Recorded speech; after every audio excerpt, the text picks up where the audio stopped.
We've talked before about the pros and cons of globalization.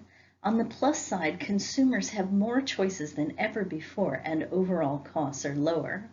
Over the past 65 years, global literacy rates have increased by 4% every 5 years.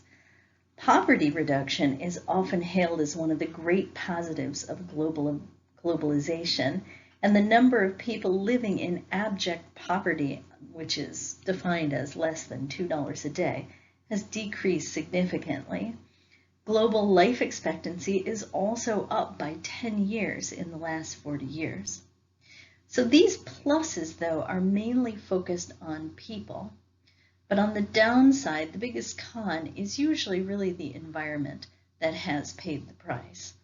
And that means that ultimately people are going to pay the price. Sustainability is the ability to satisfy our needs without jeopardizing the ability of future generations to satisfy their own needs. This definition was developed in 1987. I like to apply this a little more closely to our environmental discussion by saying that environmental sustainability is a state in which the demands placed on the environment by people and commerce today can be met without reducing the capacity of the environment to provide for future generations. And right now, honestly, we're not doing that very well. Environmental challenges can happen on both ends of development. On the demand side, as people's income increases and as we have an emerging middle class around the globe, so does their consumption of products.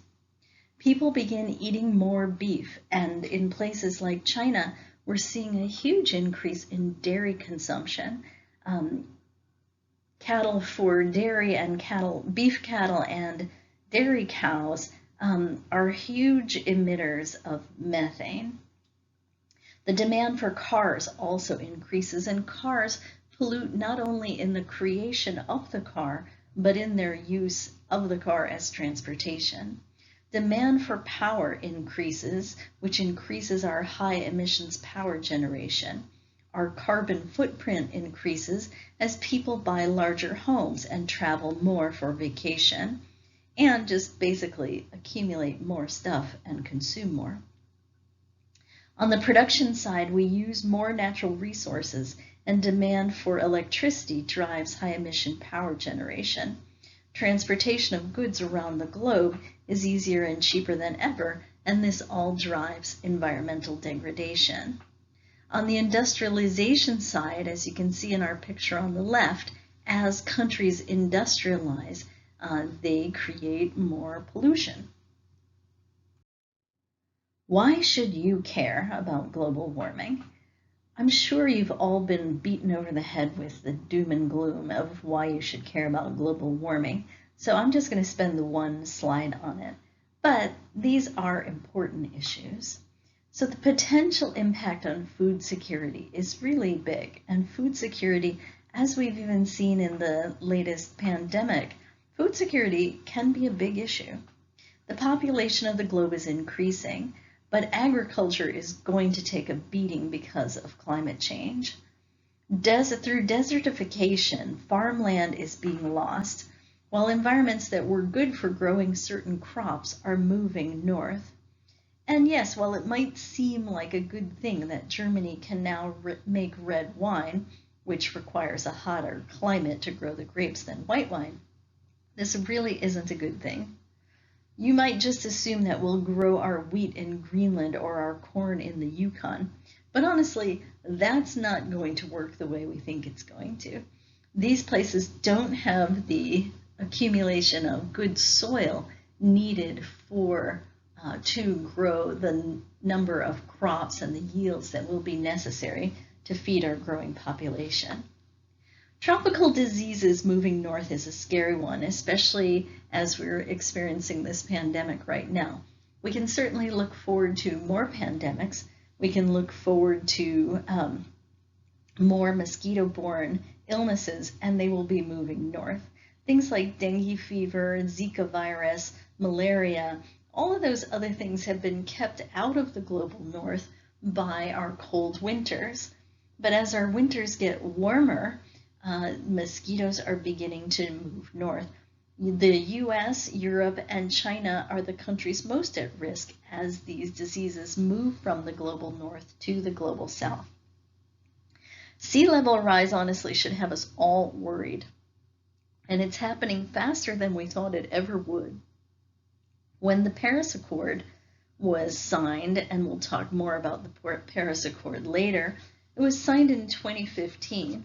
The ice sheets at the poles were considered pretty stable at that time, and sea level rise was projected to be about 3 feet.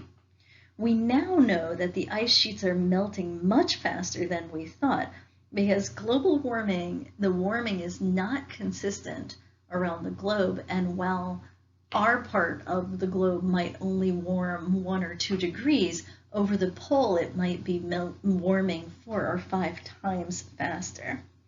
So we know that the ice sheets are melting really fast, and sea level rise is going to be more like 8 to 10 feet of rise at a minimum. This will mean that some entire nations, like the Maldives, most of Bangladesh, and many other places will be underwater. And certain cities like Miami, New Orleans, and London, just to name a few, are going to be regularly flooded. We usually think of glacier melt in relation to sea level rise, but the bigger issue with glacier melt is available drinking water. A lot of countries and locations within countries get their fresh water from stored snow and ice that builds up over the winter. As global warming happens, the snow on places like the Alps or the High Sierra in California, the glaciers in the Himalaya or the Andes, these huge reservoirs of fresh water that we use to drink and to irrigate farmlands, as those glaciers disappear, that fresh water is going to become less and less available. The snowpack is declining in many places around the globe, and these stores of fresh water are disappearing. Further adding to our food crisis will be the acidification of the oceans. Your readings this week talked about declining fish catches. With fish being an important source of protein, especially in certain parts of the world, this is going to be a huge loss. So all of these impacts are going to cause major movements of climate refugees around the globe.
I spent way too long on that prior slide, so I apologize. But now on to why and how this is happening. All of the activities I talked about early on both the production and consumption side, produce greenhouse gases which act as a blanket around the Earth, keeping heat in. The most common greenhouse gas by far is carbon dioxide, which is released mainly from fossil fuel use. On the left-hand side of the screen, you can see some other kinds of gases and why they're important. So fluorinated gases like chlorofluorocarbons, which are banned, are much more potent than carbon dioxide. Luckily, there's not a whole lot of them. Methane is one big concern because it is much more potent than carbon dioxide, and it's a little more common than these other ones. As the Arctic warms and the permafrost melts, it will release methane, and the potential for these methane clouds is going to be quite problematic. Other students in the past have liked to point out that cattle and beef produce a lot of methane. Cows produce methane, and I just want to make sure we're clear on where that methane comes from. Cattle burp out methane. It doesn't come out the other end, it comes out the front end. So there's your little trivia tidbit for today. So despite the Paris Accords and our increasing knowledge of the downfalls of climate change, CO2 emissions continue to rise pretty much unabated when we look at the globe as a whole. While the US and Europe have flattened somewhat, or in the case of the EU, even declined, China, frankly, is crushing the planet in this particular area with unabated CO2 emissions. India, too, is on a steady upward trend, as are the rest of all countries. And it's sort of understandable that as countries try to develop and get their people up out of poverty and get their economies rolling, they produce a lot of CO2. But this is very, very problematic. So this is the greenhouse gas emissions chart for the United States, and I think this is dated back to 2015, so it's a little bit old. But what this shows is the underlying activities and the amount of greenhouse gases that are produced by these activities. In the US, we have sort of a tie, more or less, between cars and electricity generation. Actually, I think cars are now winning in terms of being in the US anyway, our greatest producer of greenhouse gases. But if we look at the column at the second column, we can see that cars in the US are a big issue, and we should all run out and buy Teslas. But close behind is the electricity that we need for our homes and commercial buildings. If we add industry to the electricity totals, and remember this phrase, high emissions power generation is the big problem. Even if we all went out and bought Teslas, as my nephew tells me we all should do, we'd still have power generation as the biggest source of greenhouse gas emissions on the planet. So now let's look at the same flow chart. So keep this one in your head. Let's look at the same flow chart for the globe instead of just for the United States. If we look at the same flow chart, but this time for the whole globe, we can see that the mix changes somewhat. Cars have less impact globally, since there aren't that many of them per capita in many places, or at least not yet. Electricity, and again that means high emissions power generation, is a much bigger problem on a global scale. A few other interesting items deserve mention. Agriculture is a much bigger component globally than it is just in the United States. This is mainly due to agricultural methods like crop burning and plowing fields, which releases methane. Another real issue globally is land use change, which is primarily deforestation. So trees, as you probably know, are carbon absorbers, which is one of the many reasons that we like them. But when a tree is cut down or burned or even dies on its own, it releases all of its stored carbon, going from being a carbon absorber to a carbon emitter. So Jair Bolsonaro was recently elected president of Brazil. Part of his platform for economic growth was to clear the Amazon rainforest for development. Since then, the Amazon has experienced record fires. The Amazon absorbs 25% of the world's greenhouse gases, so it's super, super important. And when it burns, all of that stored carbon is released. So get this, burning the Amazon will result in 13 gigatons of greenhouse gas emissions. That's as much as the United States emits, plus China. The US emits maybe 4 to 5 gigatons, and China releases about 9 gigatons. So burning the Amazon will release as much as China and the United States combined in terms of gigatons of carbon dioxide. So not only would we be losing this great absorptive lung that we have that sucks up a lot of greenhouse gases, but we're also releasing all of that stored carbon. So now we have our first lecture activity. And take a break from watching me or listening to me and watch this YouTube. After you're done watching the YouTube, read the attached article and then summarize 2 to 3 points why we should have pulled out of the Paris Accord and 2 to 3 points why we should not have pulled out of the Paris Accord. So make sure you're presenting a balanced view.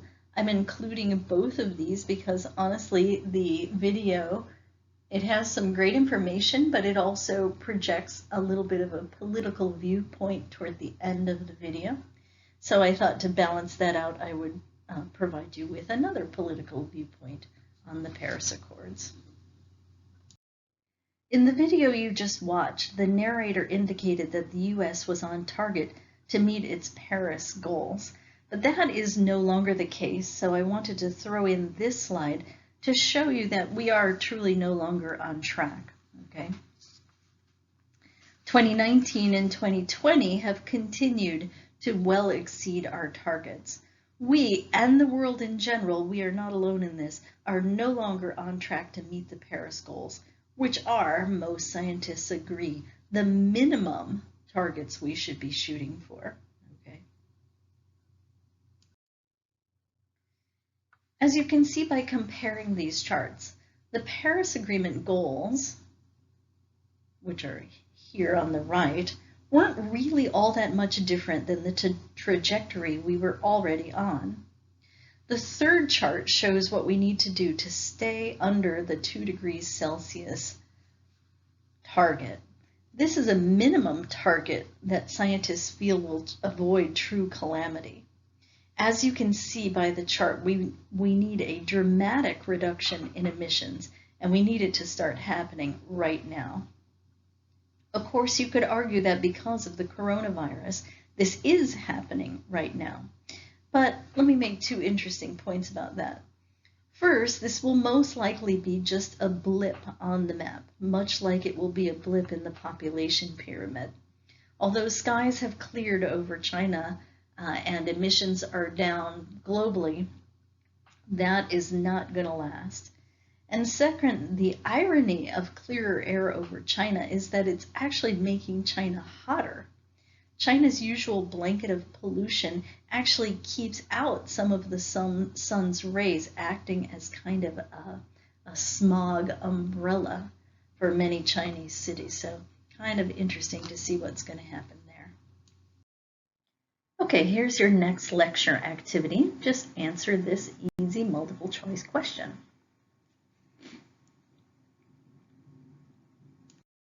You really have 4 basic choices for meeting energy needs. And the good news is that renewables are now cheaper actually than the other alternatives. but they still represent an extremely small percentage of the world's energy. So why is that, you might ask? Well, first off, our existing infrastructure was built around fossil fuels, and it's hard to change. Number one is still coal, at least globally speaking. While the US has reduced its reliance on coal for electricity, China and India continue to be heavily reliant on coal. Nuclear energy is a source of power that has kind of gone out of favor, and in my opinion, it's sort of too bad. It actually produces very low levels of emissions.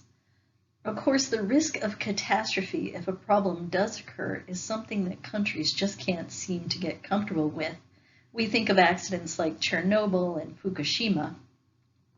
Another challenge is that nuclear power plants tend to be built near the coast, and with sea level rising, maybe nuclear and climate change are not a good mix. But we should consider some innovations in the area of nuclear power, in my opinion. In the US, coal has declined, but not because of the war on coal or any other government policy. It's declined really because of cheap natural gas. We have a lot of natural gas, and with fracking, we can release a lot of it. It is better than coal in terms of emissions. It produces about half the greenhouse gases of coal, but it's really nothing to get excited about, and it emits a lot of methane when it is extracted. Globally, as you can see by the pie chart, fossil fuels are still going strong with oil and coal still in the lead. And unfortunately, as you can see in this chart, the demand for all energy sources is going to increase, not decrease over time, with fossil fuels remaining dominant. Liquids in that top category, that's mostly oil.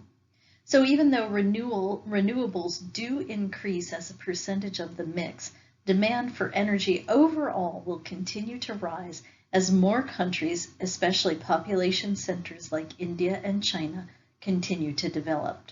In other words, we're doomed. As you can see in this chart, China and the EU are moving further away from nuclear and fossil fuels and are becoming more invested in renewables. The US in the future will still keep a little nuclear, but will move away from coal and more toward gas and renewables. But China and India, as we can see from this graph, are going to increase their use of all types of energy, and they will remain and even increase their reliance on coal. Now, not to blame China and India, remember the size of their populations relative to the rest of the countries on this chart. And remember the rapid rate at which they are developing. Which is more important, saving the planet or bringing electricity to people who need it? All that said, it does create huge environmental damage and presents enormous challenges to the globe.